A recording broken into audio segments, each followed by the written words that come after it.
দাদাবু কেনে আছে ভালনে শিশুটিক ৰক্তহীনতাৰ পৰা কেনেকৈ ৰক্ষা কৰিব ডাক্তৰ অনিতাই ভাৰত চৰকাৰৰ কিলকাৰী মোবাইল সেৱাৰ যোগে আজি তাকে ক'বলৈ আছো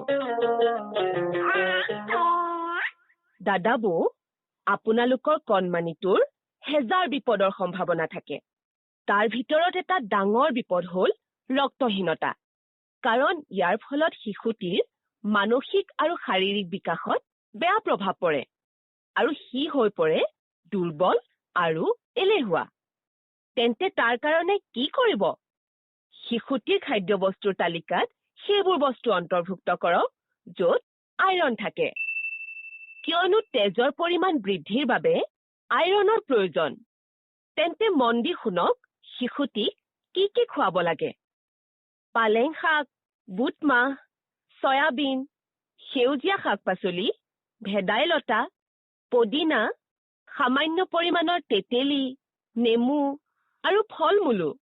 যেনে মধুৰিআম বাঙি আৰু পাৰিলে খেজুৰো যদিহে আপোনালোকে আমিষ খায়